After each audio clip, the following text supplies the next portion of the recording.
I won $87 million in the Colorado Powerball 3 weeks ago, but I haven't told a single soul. Right now, I'm sitting in my cramped studio apartment staring at the winning ticket hidden inside an old coffee canister on my kitchen counter. My hands shake every time I think about revealing this secret because I've seen what sudden wealth does to families on television. Growing up poor taught me that money changes people in ways you never expect. So before I tell anyone about my fortune, I decided to conduct a test. I would pretend to be in desperate financial trouble and discover who truly cares about my well-being. What I learned about my family shocked me more than winning the lottery ever could. My name is Ashley, and I'm 28 years old. I work as a marketing coordinator here in Denver, Colorado, but my story really begins when I was 12. That's when my parents died in a car accident during a snowstorm on Interstate 25. My grandmother Carol took me and my older brother Marcus in without hesitation, even though she was already struggling to make ends meet on her secretary's salary. Carol worked 3 different jobs to keep us fed and housed. She cleaned offices before dawn, worked at a dental clinic during the day, and stocked shelves at a convenience store on weekends. I remember falling asleep to the sound of her alarm clock going off at 4 in the morning, knowing she'd been up until midnight, helping Marcus with his homework or mending our clothes by hand. She never complained, never made us feel like burdens, and somehow always managed to put birthday presents under the Christmas tree even when the electricity got shut off. Now Carol is 68 and her body shows every year of that sacrifice. Arthritis has twisted her fingers into painful knots, making it hard for her to grip things. She still works part-time at Kroger because her Social Security barely covers her rent and medications. Last month, I watched her count out quarters at the pharmacy, trying to afford her blood pressure pills. My brother Marcus is 32, now married to a sweet woman named Brittany. They have twin daughters, Emma and Grace, who just turned 6. Marcus works construction when the weather permits, but Colorado winters are brutal for outdoor labor. 2 months ago, he fell off a scaffold and injured his back. The doctors said he needs surgery, but their insurance has a $5,000 deductible. They can't afford. He's been living on unemployment benefits while trying to heal naturally, but I can see the worry eating away at him. Then there's my cousin Derek. He's 25, Carol's sister's boy, and he just graduated from the University of Colorado with a degree in social work. Derek is one of those people who genuinely wants to help others, but he's drowning in student loan debt. He borrowed nearly $60,000 to get through school and now lives with his parents because he can't afford his own place while making loan payments on his entry-level, non-profit salary.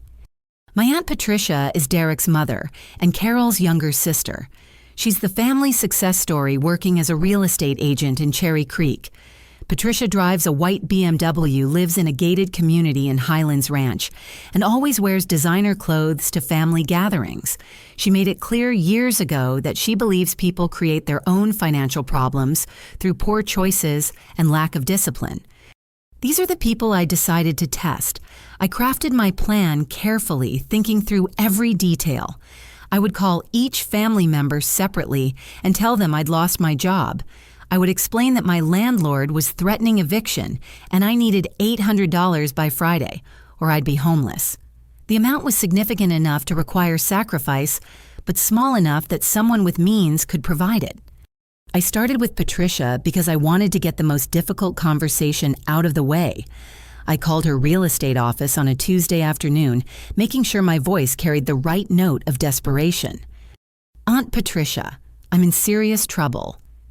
I began letting my voice quiver slightly.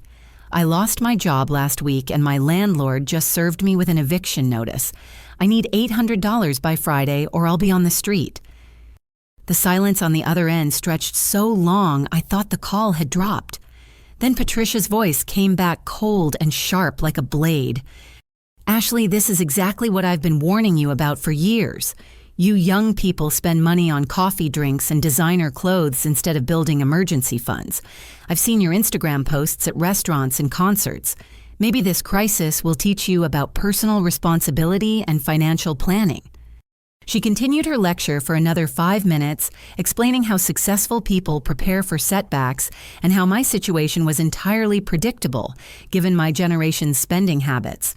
She mentioned her busy schedule showing properties to serious clients and suggested I contact social services for assistance. I simply don't have time to deal with poor life choices right now, Ashley. I have 3 closings this week and a very important client flying in from California. The line went dead before I could respond. I sat holding my phone, staring at the screen in disbelief. This was my aunt, someone who'd attended every Christmas dinner at Carol's house, someone who'd watched me graduate high school and college. She dismissed my crisis without offering a single dollar or even a suggestion for legitimate help. But her reaction had answered my first question perfectly. When money wasn't involved, Patricia was happy to be family. The moment I needed financial assistance, I became an inconvenience and a source of judgment. The test was already revealing things I'd suspected but never wanted to confirm. The next morning, I called Marcus. It was Wednesday and I knew he'd be home because his back injury prevented him from working. Brittany would be at the daycare center where she worked part-time, and the twins would be at school. "Marcus, I need to talk to you about something serious," I said, injecting real fear into my voice. "I'm in trouble and I don't know where else to turn." I heard him shift in his chair, probably adjusting his position to ease the pressure on his injured back. "What's going on, Ash? You sound scared." I told him the same story about losing my job and facing eviction, making my voice break when I mentioned being homeless. The silence that followed felt different from Patricia's cold pause. This silence carried weight and worry. "Jesus, Ashley, $800 by Friday." Marcus's voice cracked slightly. "I wish I could help you. God, I really wish I could, but we're barely hanging on ourselves right now." He explained that Brittany had just discovered she was pregnant again. They'd been excited about the news until they realized how much it would strain their already tight budget. With Marcus unable to work and facing potential surgery costs, adding another child felt overwhelming. "We're 3 weeks behind on rent ourselves." Marcus admitted, his voice heavy with shame. "I've been putting off telling you because I didn't want you to worry. Brittany's been picking up extra hours at the daycare, but it's not enough. We're living on unemployment and her part-time wages." I could hear the twins in the background coming home from school and asking Daddy why he sounded sad. Marcus covered the phone and spoke to them in his gentle father voice, telling them everything was fine and asking them to play in their room for a few minutes. "Ashley, if I had $800, hell, if I had $80 to spare, you'd have it in a heartbeat. You know that, right? After everything Grandma Carol did for us, after how you helped with the girls when they were babies, I'd give you anything I had. But I'm so broke right now, I've been considering selling my tools, and those are the only way I'll be able to work again when my back heals." His voice broke completely then, and I realized he was crying. "I'm sorry. I'm so damn sorry I can't be there for you when you need me. You deserve better than this." The guilt hit me like a physical blow.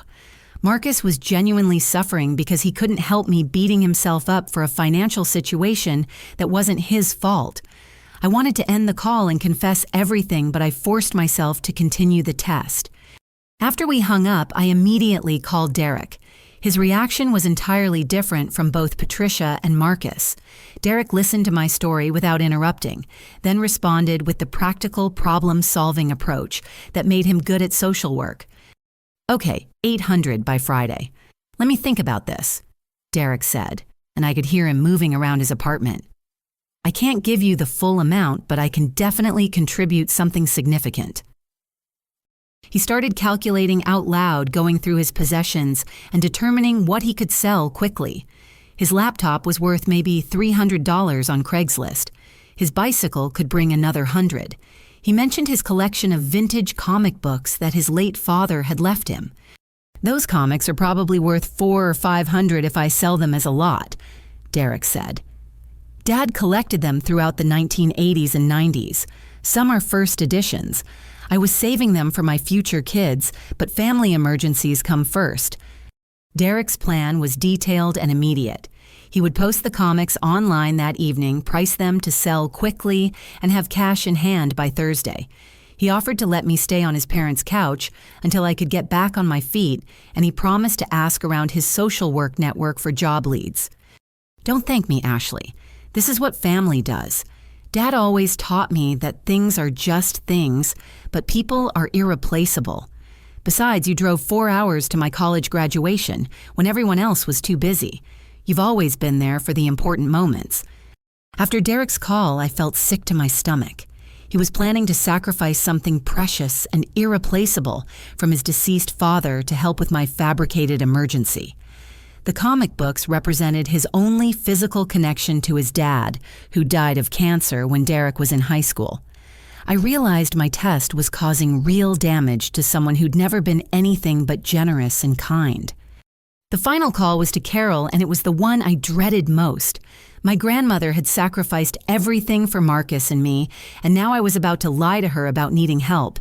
But I needed to see her reaction to complete my test. "Grandma, I'm in serious financial trouble." I told her using the same story I'd told the others. Carol went quiet for a long moment. I could hear her breathing, probably processing the information and trying to figure out how to help. When she finally spoke, her voice was steady and calm. "Don't you worry about anything, sweetheart. Your grandma will figure this out. $800 by Friday, you said." "Yes, ma'am. I know it's a lot of money and I hate asking, but I don't have anywhere else to turn." "Nonsense. Your family and family takes care of each other. I'll have something worked out by tomorrow. You just focus on staying strong and looking for a new job. Everything's going to be fine." Carol's certainty should have comforted me, but instead it made my chest tight with anxiety. I knew my grandmother didn't have $800 in savings. Her checking account probably never held more than $200 at any given time. If she was promising to help, it meant she was planning to sacrifice something important. That evening, I couldn't concentrate on anything. I kept thinking about Derek researching comic book values online, preparing to sell his father's collection at below-market prices to help me quickly. The guilt was eating me alive, but I'd committed to seeing this test through to its conclusion. Around 10 o'clock that night, I decided to drive past Derek's apartment complex. I told myself I just wanted to see if his lights were on, maybe check if he was actually following through with his plan to sell the comics. What I discovered when I checked online listings made my heart sink. Derek had posted his entire comic book collection on 3 different selling platforms. The descriptions were heartbreaking in their honesty. He'd written detailed explanations about each issue's condition and significance, mentioning that they'd belonged to his father and were in pristine condition because they'd been carefully stored for decades. But what made me feel truly awful were the messages from potential buyers. Several people were trying to negotiate his already low asking prices, even lower, sensing his desperation to sell quickly. One person offered $200 for comics. Derek had priced at $400, claiming the market was soft, and Derek should take what he could get. Derek had priced everything to move fast, meaning he was probably accepting half of what the collection was actually worth. He was sacrificing hundreds of dollars in value and an irreplaceable connection to his father because he believed his cousin needed help to avoid homelessness.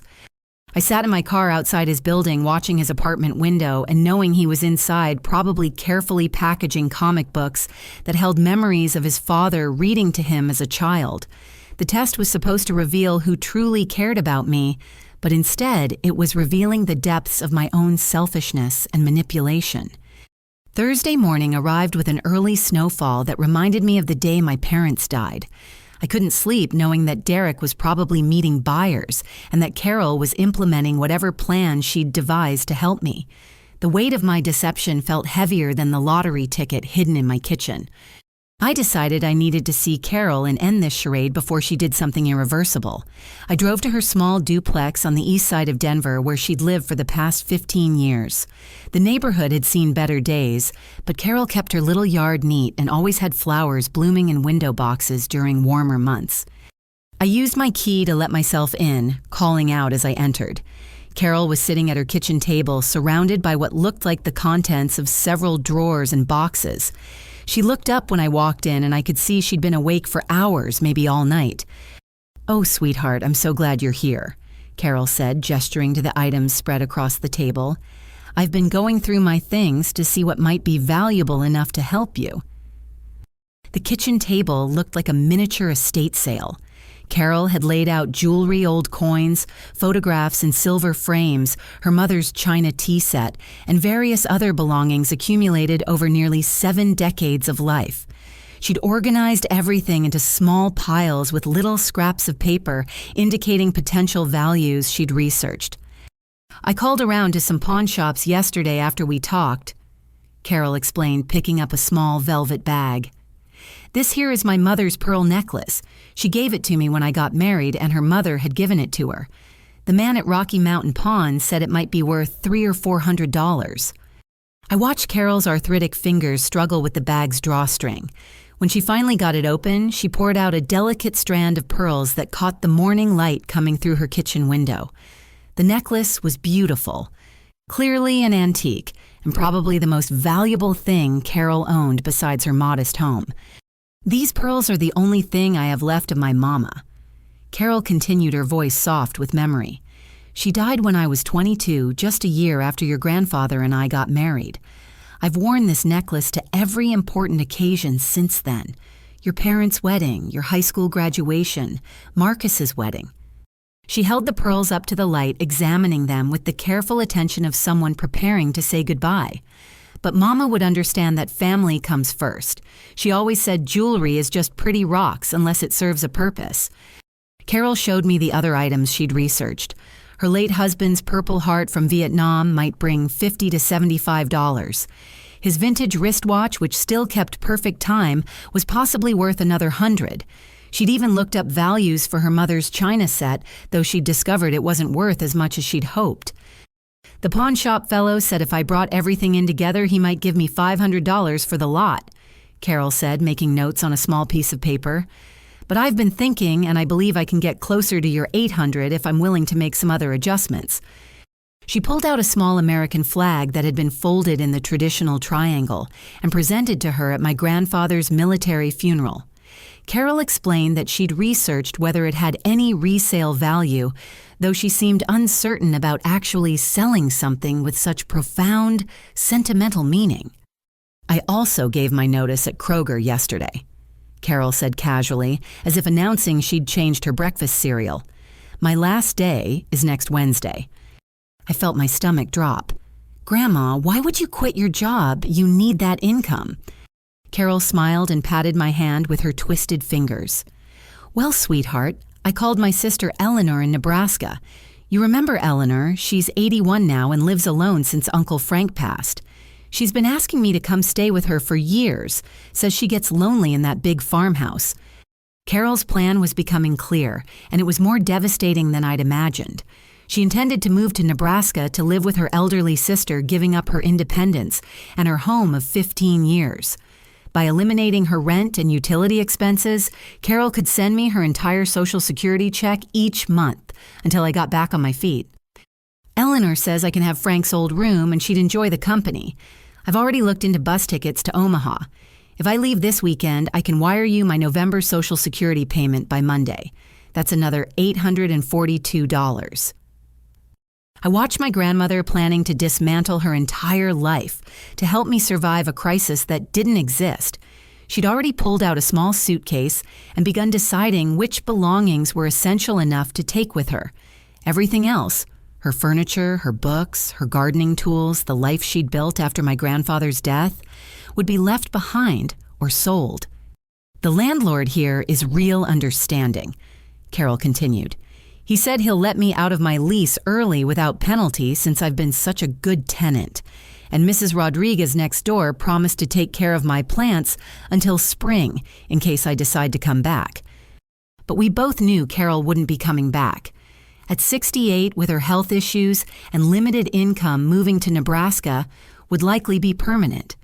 She was giving up everything familiar and comfortable to help her granddaughter, someone she'd already sacrificed years of her life to raise.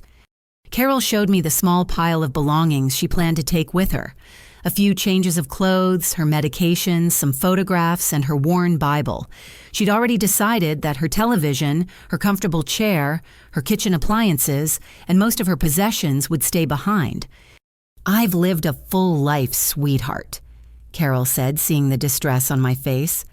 "What matters now is making sure you and Marcus have good lives. That's what family does. We take care of each other across generations." She pulled out her late husband's Purple Heart medal, holding it carefully in her palm. The medal was mounted in a small frame with his military photograph, showing a young man in dress uniform who looked remarkably like Marcus. "Your grandfather would approve of this decision," Carol said with certainty. "He always said a man's worth isn't measured by what he keeps, but by what he's willing to give up for the people he loves. I reckon the same applies to grandmothers." The quiet dignity with which Carol was dismantling her life broke something inside me. She wasn't complaining or making me feel guilty. She wasn't asking for gratitude or recognition. She was simply doing what she believed family members do for each other with the same matter-of-fact determination she'd shown when taking in 2 orphaned children 30 years earlier. I realized that my test had revealed exactly what I'd feared to discover, but not in the way I'd expected. The people who truly loved me were willing to sacrifice everything they had, including things that couldn't be replaced. Patricia's rejection had stung, but Carol's willingness to give up her independence and Derek's plan to sell his father's comics were devastating in entirely different ways. The lottery ticket in my apartment represented freedom and security, but sitting in Carol's kitchen surrounded by the pieces of her life, she was preparing to sacrifice. I understood that I'd created a test that could only cause pain. There was no scenario where learning the depth of my family's love wouldn't also mean watching them suffer unnecessarily. I couldn't let Carol sacrifice another moment of her life for my fabricated crisis. Watching her carefully wrap her mother's pearls in tissue paper, preparing to take them to a pawn shop, broke through whatever psychological barrier had been preventing me from confessing the truth. "Grandma, I need to tell you something," I said, my voice shaking for real this time. "I haven't lost my job. I'm not being evicted. The crisis isn't real." Carol's hands stilled on the pearls. She looked up at me with confusion, then something that might have been hope. "I won the lottery 3 weeks ago." I continued the words, tumbling out in a rush. $87 million. I have the ticket at home. I made up the story about needing money because I wanted to test who really cared about me. The silence that followed was different from any quiet I'd ever experienced. Carol set the pearls down very carefully and leaned back in her kitchen chair, studying my face as if seeing me for the first time. $87 million, Carol repeated slowly, her voice completely flat. I nodded, feeling tears start to stream down my face. I was scared about how money would change things. I've seen families torn apart by sudden wealth, and I wanted to know who loved me for myself before I told anyone. But I never imagined you would. I gestured helplessly at the belongings scattered across the table at the suitcase by the door, at the evidence of everything Carol had been willing to sacrifice. Carol began putting her jewelry back in the velvet bag, her movements careful and deliberate. She folded the tissue paper around her mother's pearls and placed them back in their special box. The Purple Heart went back in its frame, and her late husband's watch returned to its small wooden case. "You tested us," Carol said, finally not looking at me. "I'm so sorry, Grandma. I know how this looks, but I was terrified that money would ruin our relationships. I needed to know that our love was real." Carol continued organizing her belongings, putting everything back where it belonged. When she finished, she sat quietly for a long moment, her twisted hands folded in her lap. "Ashley, honey, did it never occur to you that you already knew who loved you?" The simplicity of her question hit harder than any anger would have. Carol was right. I'd always known Marcus loved me. Derek loved me. Carol loved me. I'd watched them demonstrate that love in countless ways throughout my life. The test hadn't been about discovering love. It had been about my own insecurity and need for control. "I raised you from the time you were 12. Carol continued, her voice gentle but firm. I held you when you cried about missing your parents. I helped you with homework every night. I worked 3 jobs to keep you and Marcus fed and housed. In all those years, did you ever doubt that I loved you?" I shook my head, unable to speak.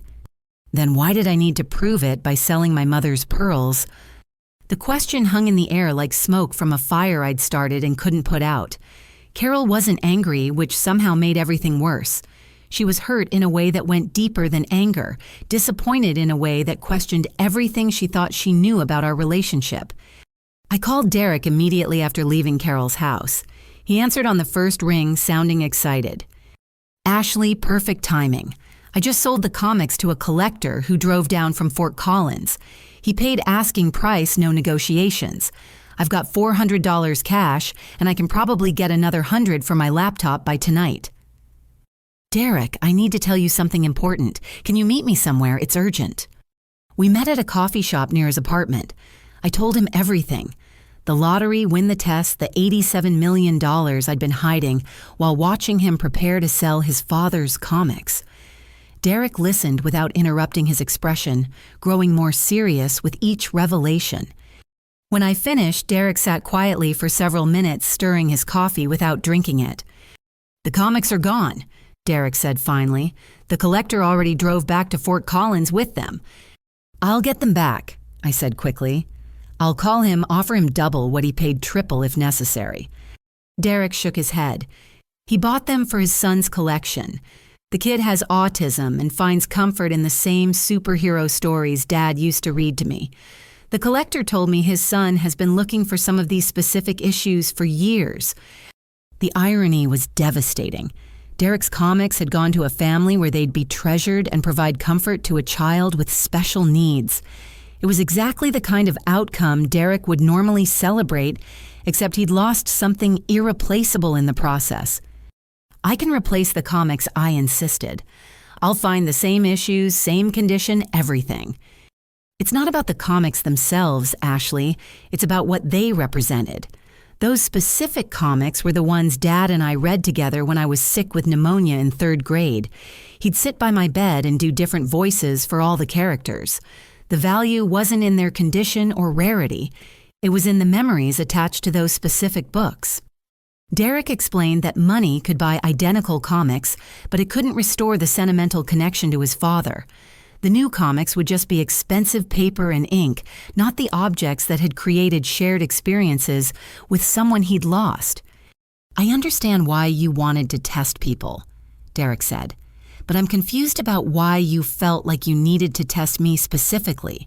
Have I ever given you reason to doubt that I care about you?"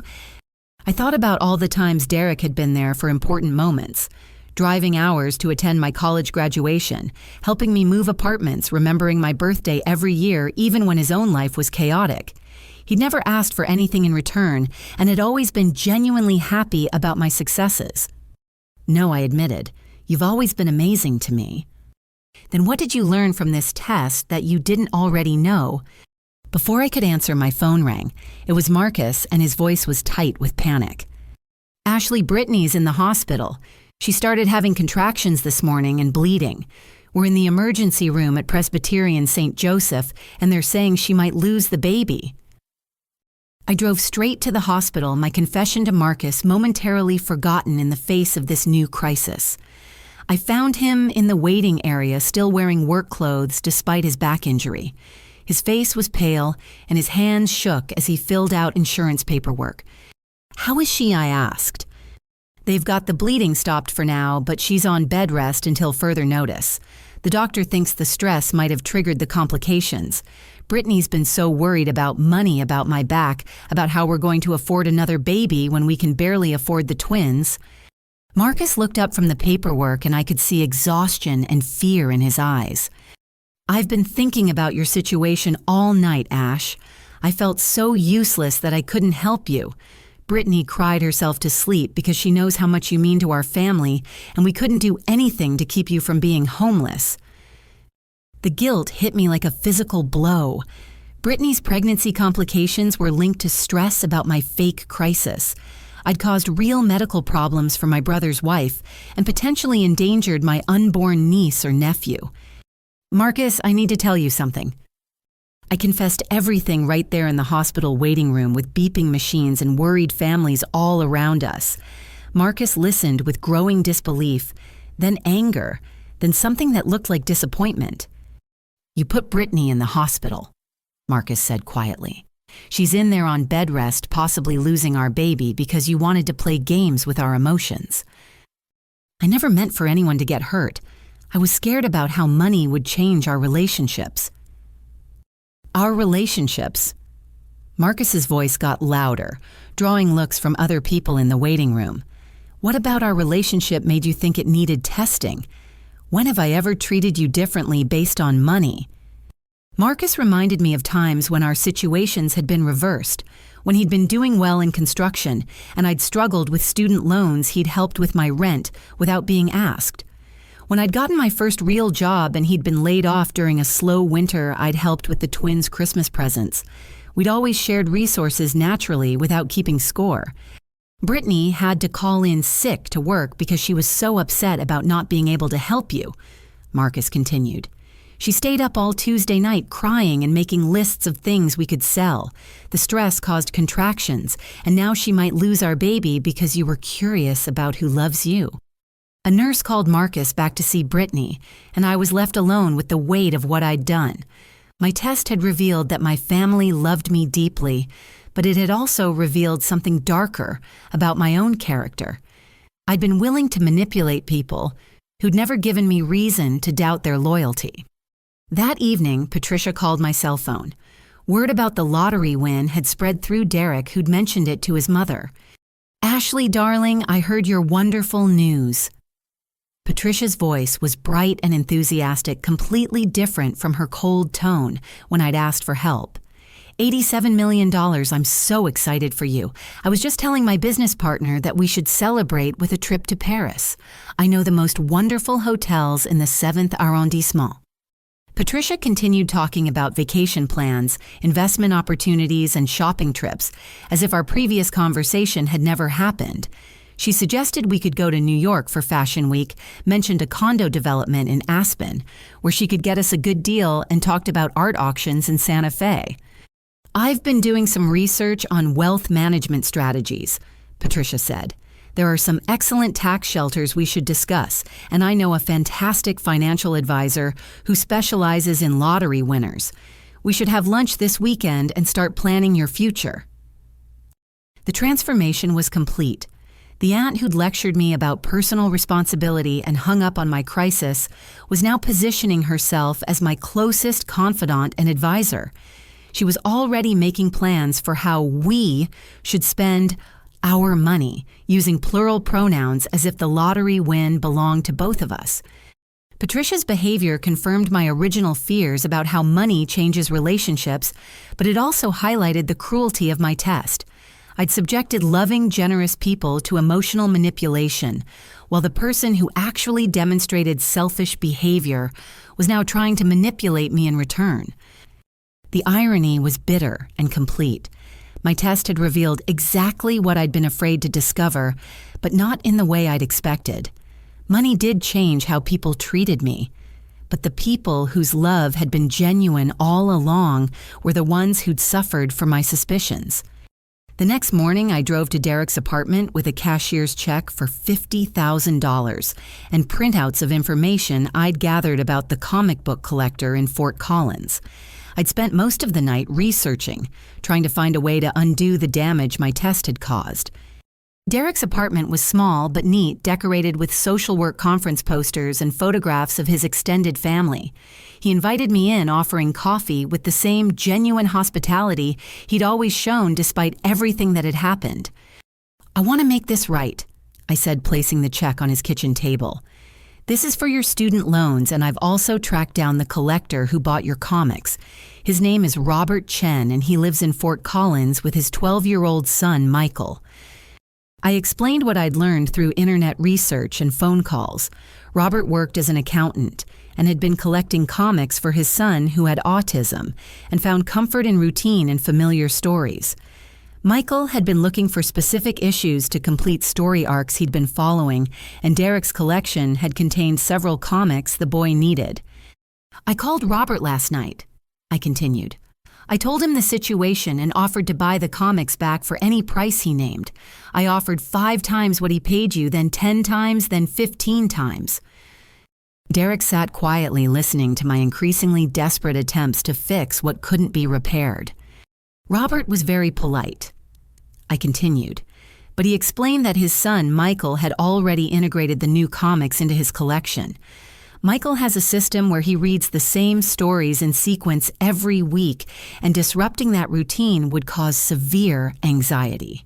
Robert said no amount of money would convince him to upset his child's emotional stability. The front door opened while I was talking, and Derek's father figure, Uncle Robert, walked in, carrying grocery bags. Robert was Patricia's ex-husband, a quiet man who worked as a mechanic and had remained close to Derek after the divorce. He'd been more of a father to Derek than Derek's biological dad, who died when Derek was in high school. Robert listened to our conversation while putting away groceries, his weathered hands moving efficiently as he organized items in Derek's small kitchen. Money can't fix broken trust, Robert said finally, his voice carrying the quiet authority of someone who'd learned hard lessons. But consistent actions over time might help heal it. Robert explained that he'd watched Patricia manipulate family relationships for years, using emotional pressure to get what she wanted, and then withdrawing support when people couldn't meet her expectations. He'd seen how that behavior had damaged Derek's ability to trust people's motives. Derek's been hurt by family members who said they loved him but treated him like an obligation. Robert continued, "What you did reminded him of that pattern, even though your intentions were different." Derek accepted the check, but reluctantly. He explained that he needed the money for his student loans, but that accepting it felt like participating in my attempt to buy forgiveness. The check would solve his financial problems, but it couldn't restore his faith in my character. The comics meant something because Dad chose them specifically for me, Derek explained. He'd researched storylines and character developments to find issues he thought I'd enjoy. When I was sick or sad, he'd bring home a new comic and we'd read it together. Replacing them with identical issues misses the entire point. Uncle Robert sat down at Derek's small table, studying both of us with careful attention. "Ashley, can I ask you something? In all your years of knowing Derek, has he ever asked you for anything?" I thought about our relationship history. Derek had driven hours to attend my events, helped me move apartments, listened to my work problems, and celebrated my achievements. He'd never asked for favors, never borrowed money, never made his presence in my life conditional on what I could provide. Knowing, I admitted, he's never asked me for anything. Then what made you think his love needed testing? The question was simple, but devastating. Robert had identified the flaw in my logic that I'd been trying to avoid confronting. I'd tested people who'd already proven their loyalty through years of actions. The test said more about my insecurities than about their character. After leaving Derek's apartment, I drove to the hospital to visit Marcus and Brittany. Brittany was on bed rest in a private room connected to monitors that tracked the baby's heartbeat. She looked pale and tired, but managed a weak smile when I walked in. "How are you feeling?" I asked, pulling a chair up to her bedside. "Better today. The bleeding stopped and the baby's heartbeat is strong, but I have to stay on complete bed rest for the next 2 weeks, maybe longer." Marcus sat in an uncomfortable hospital chair, looking like he hadn't slept. The stress of the past few days showed in every line of his face, and I realized that my confession had added guilt to his existing worry about Brittany and the baby. "I brought something for you both," I said, pulling out another cashier's check. $100,000 for medical expenses, lost wages from bed rest, whatever you need. Brittany looked at the check, then at Marcus, then back at me. "This is guilt money," Brittany said quietly. "You're trying to pay us to forgive you for putting us through hell." Her directness caught me off guard. Brittany had always been the diplomatic one in the family, the peacemaker who smoothed over conflicts and helped everyone get along. But lying in that hospital bed, facing the possibility of losing her baby, she didn't have energy for politeness. "The money won't undo the fear," Brittany continued. It won't erase the night I spent crying because we couldn't help you. It won't reverse the stress that caused these complications. Marcus took Brittany's hand, intertwining their fingers in a gesture of solidarity. We understand why you wanted to know who cared about you, Marcus said. But we're hurt that you didn't trust what we'd already shown you. I helped raise the twins while you were in college. You babysat every Friday night so Brittany and I could have date nights. You were there when Emma had pneumonia and when Grace broke her arm. We've been through everything together. Brittany shifted uncomfortably, adjusting her position to ease pressure on the monitors attached to her belly. What hurts most is that you thought we needed to prove our love, Brittany said. We've been family for 8 years. I've watched you cry over boyfriends, celebrated your job promotions, and listened to your dreams about the future. Did any of that feel fake to you? The question hung in the air between us. I realized that my test had inadvertently communicated that I'd been questioning the authenticity of our relationships all along. By demanding proof of their love, I'd suggested that their previous demonstrations hadn't been convincing enough. The check doesn't fix anything, Marcus said finally. But we'll take it because Brittany needs medical care and we can't afford to let pride endanger our baby. That evening, I visited Carol for what I knew would be the most difficult conversation. I found her sitting in her living room, her packed suitcase still by the front door. She'd been planning to leave for Nebraska in the morning, and my confession had left her uncertain about whether to follow through with those plans. I've been thinking about our conversation all day, Carol said, gesturing for me to sit in my grandfather's old recliner. I keep asking myself where I went wrong in raising you. You didn't go wrong anywhere, Grandma. This is about my own insecurities and fears. Carol shook her head slowly. A person doesn't develop that kind of distrust without reason. If you felt like you needed to test our love, I must have failed to show you how solid it was. I tried to protest, but Carol held up her hand to stop me. I've been questioning everything now, Ashley, wondering if there were other times when you doubted us, other situations where you were testing our reactions. It makes me feel like I was performing in a play without knowing there was an audience. Carol had changed out of her travel clothes and put her belongings back in their usual places, but the psychological distance between us felt vast. She was looking at me like I was a stranger, someone whose motivations and character she needed to reassess. I called Eleanor and told her I wouldn't be coming to Nebraska, Carol continued. But I've been thinking that maybe some distance would be good for both of us. Maybe I need time to understand how the granddaughter I raised became someone who would manipulate family members for emotional satisfaction. The words hit harder than any anger would have. Carol wasn't just disappointed in what I'd done. She was questioning her own role in shaping who I'd become. She was wondering if she'd failed as a grandmother, if she'd somehow created the insecurities that led to my test. 28 years, Carol said quietly. I've loved you for 28 years, Ashley. Through your parents' death, through raising you, through sending you to college, through watching you become an adult. In all that time, did you ever have reason to question my love? I couldn't answer because the answer was obvious to both of us. Carol had never given me reason to doubt her love, which made my test not just cruel but completely unnecessary. Uncle Robert arrived while I was still sitting with Carol, carrying a casserole dish that his new girlfriend had made.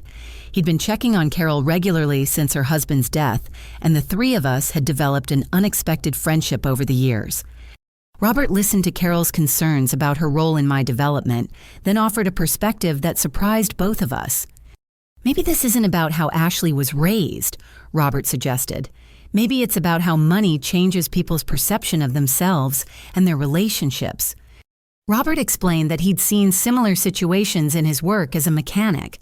People who came into sudden money often became paranoid about others' motives, even when those others had been trustworthy for years. The money didn't make Ashley a bad person, Robert continued, but it did make her afraid of becoming someone she wouldn't like. Unfortunately, that fear made her do something that revealed she was already becoming someone she wouldn't like. Robert's assessment was brutally accurate. My fear of money changing me had caused me to behave in ways that were far worse than anything money itself might have done to my character. The good news: Robert added, is that recognizing you've made a mistake is the first step toward becoming someone better. But as I drove home that night, I wasn't sure that recognition would be enough to repair the damage I'd done to my relationships with the people who mattered most. Over the next 2 weeks, while Brittany remained on bed rest and my family processed what I'd done, I realized that winning the lottery hadn't been the real test. Learning how to handle the aftermath of my deception was the actual challenge, and I was failing it badly. My first instinct had been to throw money at the problems I'd created, but Robert's words kept echoing in my mind. Consistent actions over time might help heal broken trust, but only if those actions demonstrated real change rather than just guilt and desperation. I decided to approach each relationship differently, focusing on meaningful investment in my family members' dreams and futures rather than guilt payments for their pain. But first, I needed to understand what each person truly needed and wanted, which meant having honest conversations about their aspirations. I started with Carol because our relationship felt the most fragile. Instead of offering her money directly, I asked if she would help me learn how to be a better person. I proposed weekly dinners where we'd cook together, and she could share the wisdom she'd gained through her experiences. I don't want to be the kind of person who manipulates people she loves, I told Carol during our first dinner. But I also don't know how to trust that relationships won't change when money enters the picture. Will you teach me how to navigate this? Carol agreed, but with conditions. She wanted complete honesty about my fears and motivations. She wanted me to volunteer at a local community center where I could see how real financial crises affected families. And she wanted me to attend counseling to address the underlying insecurities that had led to my test. Money reveals character, Carol explained while we made her mother's cornbread recipe. It doesn't create character or destroy it. If you're worried about becoming someone you don't like, focus on becoming someone you do like. Through our weekly conversations, I learned that Carol had been planning to retire completely before I created my crisis. Her part-time job at Kroger was barely covering her expenses, and her arthritis made the work painful. Instead of just paying her bills, I researched comprehensive arthritis treatment options and arranged for her to see specialists who might improve her quality of life. I also established a trust fund that would allow Carol to maintain her independence while ensuring she never had to choose between medications and groceries. But most importantly, I asked Carol to help me understand what values should guide my decisions about wealth. With Marcus and Brittany, I discovered that Marcus had always dreamed of starting his own construction company. He'd been working for other contractors since high school, learning every aspect of the business, but had never had the capital to go independent. Instead of just offering money, I spent time learning about the construction industry and helping Marcus develop a comprehensive business plan. I offered to be a silent partner, providing startup capital in exchange for learning about work ethic and integrity from Marcus's example. I don't want to just give you money, I explained to Marcus.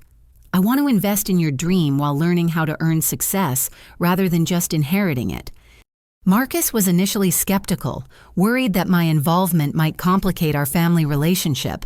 But as we worked together on his business plan, researching equipment costs and licensing requirements, he began to see my genuine interest in understanding his work.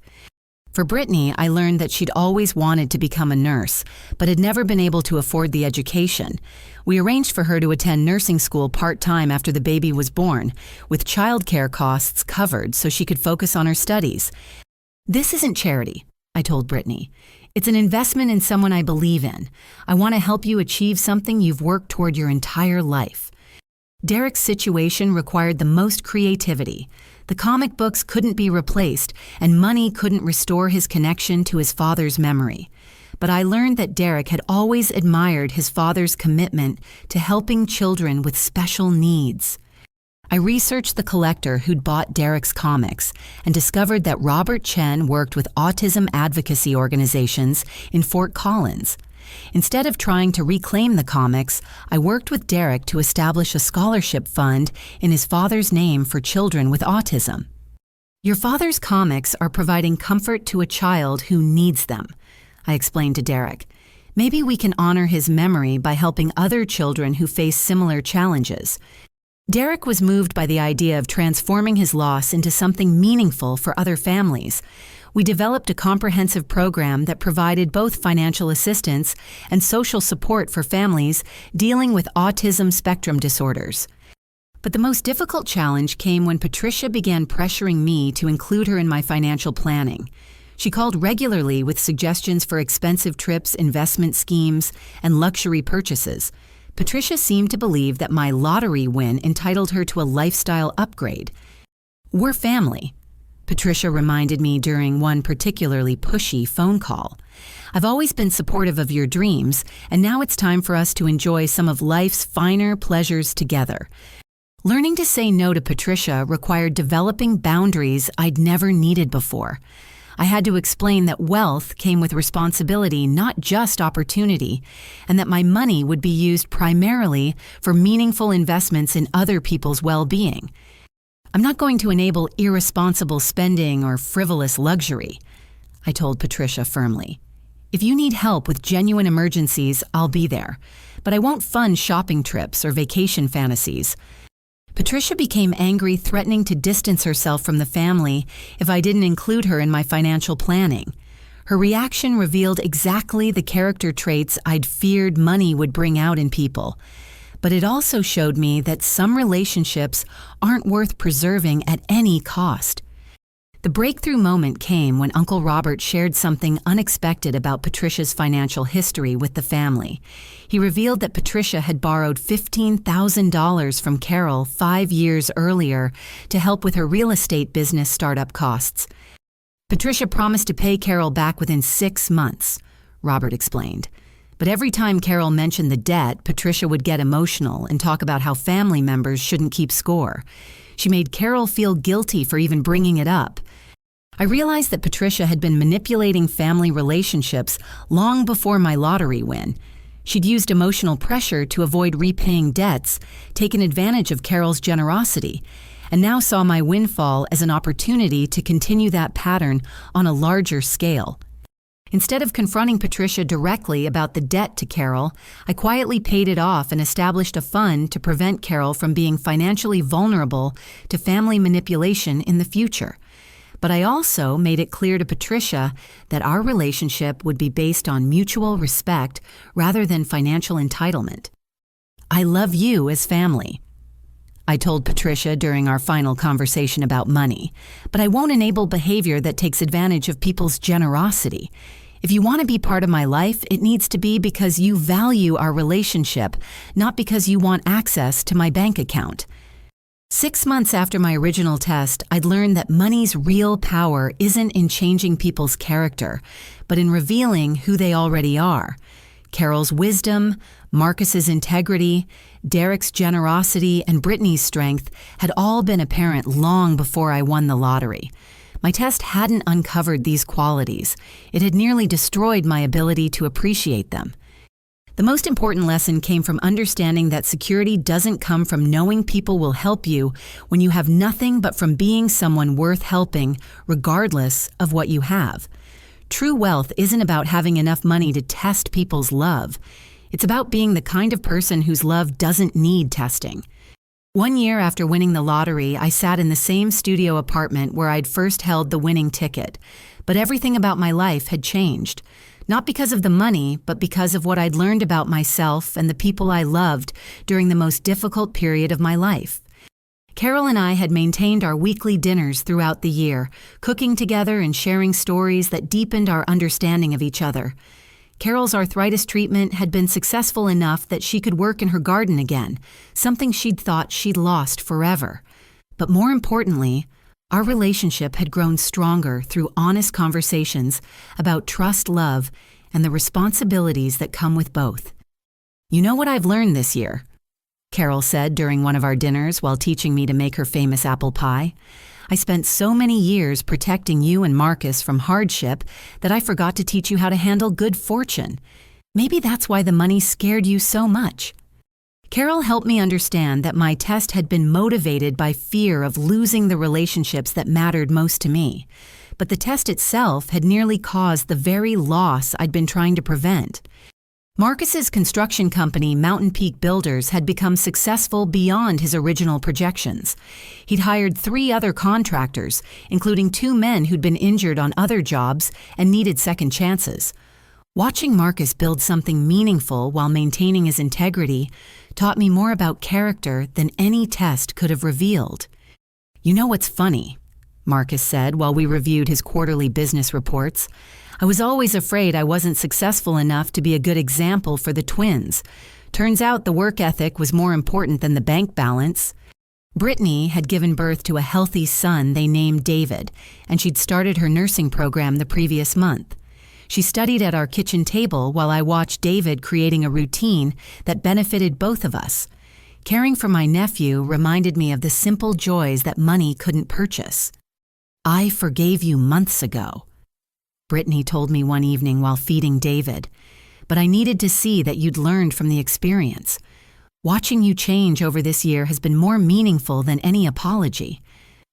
Derek had thrown himself into the Autism Scholarship Fund with passion that reminded me why I'd always admired his commitment to helping others. The fund had already assisted 12 families with educational and therapeutic resources, and Derek had become a recognized advocate in the special needs community. "I realized something about those comics," Derek said during one of our foundation meetings. "Dad didn't collect them for their value. He collected them because they told stories about people overcoming challenges and helping others. Maybe losing them led me to honor his memory in a better way." The most significant transformation involved my relationship with money itself. I'd kept $5 million for myself and used the rest to establish foundations focused on helping families navigate financial crises, but without the manipulation and emotional games I'd initially employed. I'd also started volunteering at the community center Carol had recommended, teaching financial literacy to families experiencing genuine hardships. Sharing my story honestly, including my mistakes, helped me understand the difference between charity and empowerment. "The hardest part isn't having the money," I explained to one group of workshop participants. "It's learning to use it in ways that build people up, rather than creating dependence or resentment." Patricia had eventually apologized for her behavior, but only after experiencing her own financial difficulties when the real estate market declined. I'd helped her with legitimate emergencies while maintaining the boundaries I'd established, and our relationship had settled into something honest but limited. Uncle Robert had become an unexpected mentor, teaching me about the difference between generosity and enabling, between helping people and controlling them. His quiet wisdom helped me understand that the best gifts aren't money, but opportunities for people to achieve their own dreams. "You can't buy relationships," Robert explained during one of our conversations, "but you can invest in them through time, attention, and respect. Money's just a tool that amplifies whatever intentions you already have." The most profound change was in my understanding of love and trust. I'd started the year believing that relationships needed testing to be authentic. I ended it understanding that real relationships are built through consistent care and mutual respect over time. I'd also learned that my original fear was backwards. I'd worried that money would change how people treated me, but the real danger had been how money might change how I treated others. Wealth had given me the power to manipulate and control, and I'd nearly used that power in ways that would have destroyed the relationships I valued most. One evening in December, exactly 1 year after my test, our entire family gathered at Carol's house for dinner. Emma and Grace helped Carol set the table, while David slept in his carrier. Marcus and Derek discussed plans for the Autism Foundation's holiday fundraiser, and Brittany shared stories from her nursing clinical rotations. Looking around that table, I realized that every person there had grown and changed over the past year, not because of money, but because we'd faced difficult truths about ourselves and chosen to become better people. "I have something to say," I announced after Carol's blessing over our meal. "I want to apologize again for what I put you through, but I also want to thank you for teaching me what love actually looks like." I explained what I'd learned about the difference between testing people and trusting them, between demanding proof and demonstrating faith. The test had revealed that Marcus, Derek, and Carol would sacrifice anything to help me, but it had also revealed my own capacity for manipulation and control. The real test wasn't whether you loved me, I said. It was whether I could learn to be worthy of that love. Carol smiled and patted my hand with her fingers that moved more easily now after treatment. Honey, you were always worthy of love. You just needed to learn how to trust it. As we shared Carol's apple pie and watched the twins play with their baby brother, I understood that my greatest treasure wasn't the millions in my bank account. It was the knowledge that love, once damaged by fear and manipulation, could be rebuilt through honesty, patience, and genuine care for others' well-being. The lottery ticket had promised to change my life, and it had. But not because of the money. It had changed my life by forcing me to confront my own character and choose who I wanted to become. I'd learned that security comes not from testing people's love, but from being someone whose love doesn't need to be tested. True wealth isn't about having enough money to manipulate people's emotions. It's about being rich enough in character that your relationships are based on mutual respect, genuine care, and the kind of trust that can only be earned through consistent actions over time. Money had given me power, but wisdom had taught me how to use that power to build rather than destroy, to empower rather than control, and to love rather than test. The winning ticket had been worth $87 million, but the lessons it taught me were priceless. Now I want to ask you something that relates to all our lives. Have you ever found yourself testing the people you love instead of trusting what they've already shown you through their actions? Sometimes our fears about relationships can cause us to damage the very connections we're trying to protect. I'd love to hear your thoughts in the comments below about how we can build trust without falling into the trap of emotional manipulation. If this story resonated with you, please give it a like to help others find it. Subscribe to hear more real-life stories about family forgiveness and the lessons money can't buy. And share this with someone who might benefit from understanding that the most valuable things in life can't be purchased, only earned through love, patience, and genuine care for others. Thank you for listening to my journey from testing love to trusting it. I hope my mistakes can help you build stronger, more honest relationships with the people who matter most in your life. Remember, the best gifts we can give each other aren't material things, but the security of knowing we're loved, not for what we have, but for who we are.